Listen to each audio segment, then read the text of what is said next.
ಸೋಮನ ಆಪ್ತೆ ಪುಷ್ಪ ಹಣೆ ಹಿಸ್ಟರಿ ಬಟಾ ಬಯಲಾಗಿದೆ. ಟೀ ಅಂಗಡಿ ನಡೆಸ್ತಾ ಇದ್ದ ಪುಷ್ಪಳ ಮೇಲಿದೆ ಸಾಕಷ್ಟು ಕೇಸ್ಗಳು.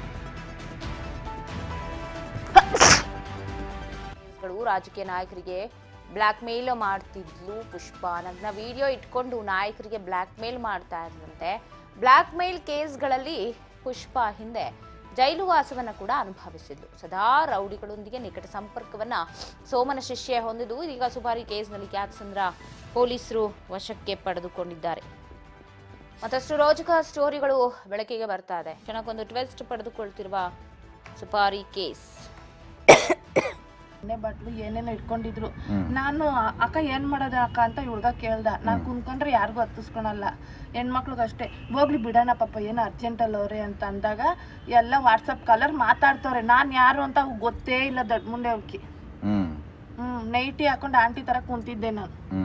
ಆವಾಗ ಗೊತ್ತಾಗಿದ್ದು. ನಮ್ಗೆ ಇನ್ನೇನು ಗೊತ್ತಾಗೋದು. ಸೋಮಂಗ್ ಅಕೌಂಟ್ ಬಂದ್ರೆ ನಿಜ ದುಡ್ಡು ಬಂದಿರೋ ಮತ್ತಷ್ಟು ಅಪ್ಡೇಟ್ಸ್ ಕೊಡ್ತಾರೆ ಪ್ರತಿನಿಧಿ ಮಹೇಶ್ ಫೋನ್ ಸಂಪರ್ಕದಲ್ಲಿದ್ದಾರೆ. ಮಹೇಶ್, ಒಂದು ಆಡಿಯೋ ರಿಲೀಸ್ ಆಗಿತ್ತು, ಪುಷ್ಪ ರಾಕಿ ಮಾತನಾಡಿದಂತಹ ಆಡಿಯೋ.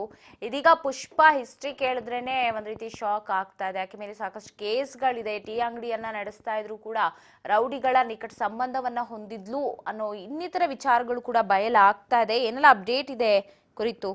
ಎಸ್ ಪವಿತ್ರ, ಏನು ಈ ಪುಷ್ಪ ಮತ್ತೆ ಪುಷ್ಪ ಅವಳು ಮಾತಾಡಿದಂತ ಒಂದು ಆಡಿಯೋ ಏನಿತ್ತು, ಆ ಆಡಿಯೋ ಸಾಕಷ್ಟು ಸಂಚಲನ ಸೃಷ್ಟಿಸಿತ್ತು. ಈ ಒಂದು ಹಿನ್ನೆಲೆಯನ್ನ ಇಟ್ಟುಕೊಂಡು ಏನು ಪೊಲೀಸರು ಮತ್ತೆ ಪೊಲೀಸರು ಎನ್ಕ್ವೈರಿ ಮಾಡಿದಂತ ಸಂದರ್ಭದಲ್ಲಿ ಈಕೆ ಮೇಲೆ ಸಾಕಷ್ಟು ಕೇಸುಗಳು, ಪ್ರಕರಣ ದಾಖಲಾಗಿರುವಂತದ್ದು ಬೆಳಕಿಗೆ ಬಂದಿರತಕ್ಕಂಥದ್ದು. ಇವನ್ ತುಮಕೂರು ನಗರದ ತಿಲಕ್ ಪಾರ್ಕ್ ಪೊಲೀಸ್ ಠಾಣೆ ಸೇರಿದಂತೆ ಇತರೆ ಪೊಲೀಸ್ ಠಾಣೆಗಳಲ್ಲೂ ಕೂಡ ಈಕೆಯ ವಿರುದ್ಧ ದೂರು ದಾಖಲಾಗಿರೋದು ಬೆಳಕಿಗೆ ಬಂದಿದೆ. ಜೊತೆಗೆ ಈಕೆ ಏನು ಅಂದ್ರೆ ಅದೇ ಏರಿಯಾದಲ್ಲಿ ಕುರಿಪಳ್ಳ ಆ ಸುತ್ತಮುತ್ತ ಒಂದು ಭಾಗದಲ್ಲಿ ಒಂದು ಟೀ ಅಂಗಡಿ ಕೂಡ ನಡೆಸ್ಕೊಂಡು ಇದರ ಜೊತೆಗೆ ತನ್ನ ಆದಾಯಕ್ಕಾಗಿ ಏನು ಅಂದ್ರೆ ರೌಡಿಗಳ ಜೊತೆ ಸಂಪರ್ಕವನ್ನ ಇಟ್ಕೊಂಡಿರೋ ಒಂದು ಅಂಶನೂ ಕೂಡ ಬೆಳಕಿಗೆ ಬಂದಿರತಕ್ಕಂಥದ್ದು. ಇನ್ನಷ್ಟು ಅಂದ್ರೆ ಈ ಒಂದು ವಿಚಾರದ ಜೊತೆಗೆ ಸಾಕಷ್ಟು ಮಾಹಿತಿಗಳನ್ನ ಪೊಲೀಸರು ಕಲೆ ಹಾಕ್ತಾ ಇದ್ದಾರೆ. ಜೊತೆಗೆ ಹಿಂದೆ ಅಂದ್ರೆ ಈ ಒಂದು ಸುಪಾರಿ ಕೊಲೆ ಪ್ರಕರಣದಲ್ಲಿ ಭಾಗಿಯಾದಂತ ಇತರ ಅಂದ್ರೆ ಸೋಮು ಭರತ್ ಸೇರಿದಂತೆ ಇತರರ ಕುರಿತು ಕೂಡ ತನಿಖೆ ಮುಂದುವರೆದಿದೆ. ಪವಿತ್ರ.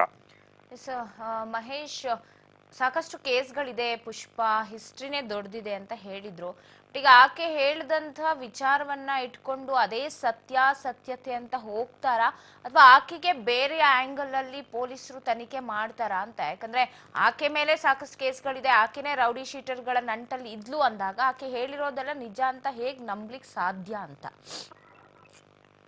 ಪವಿತ್ರ, ಇದೇ ಈಕೆಯ ಒಂದು ವಿಚಾರದ ಜೊತೆಗೆ ಹಲವು ಮಜಲುಗಳ ಮೂಲಕ ಈ ತನಿಖೆಯನ್ನ ಪೊಲೀಸರು ಕೈಗೊಳ್ತಿದ್ದಾರೆ. ಯಾಕೆಂತಂದ್ರೆ ಇದರ ಜೊತೆಗೆ ಇವರ ಏನು ಸೋಮನ ಸಹಚರರು ಯಾರ್ಯಾರಿದ್ದಾರೆ ಅವರ ಎನ್ಕ್ವೈರಿ ಸೇರಿದಂತೆ ಇತರರ ಒಂದು ಎನ್ಕ್ವೈರಿಯನ್ನ ಮಾಡಿಕೊಂಡು ಅಂದ್ರೆ ಈ ಒಂದು ಪ್ರಕರಣಕ್ಕೆ ಈಕೆಯ ಒಂದು ಮೇಜರ್ ಅಂಶವನ್ನು ಇಟ್ಕೊಳ್ಳದಲೆ ಈ ಇತರೆ ಅಂದ್ರೆ ರೌಡಿ ಶೀಟರ್ಗಳು ಬೇರೆ ಯಾರು ರೌಡಿ ಶೀಟರ್ಗಳಿದ್ದಾರೆ ಅವರ ಒಂದು ವಿಚಾರಣೆಯ ನೋಡ್ಕೊಂಡು ನಿರ್ಧಾರ ಕೈಗೊಳ್ತಾರೆ.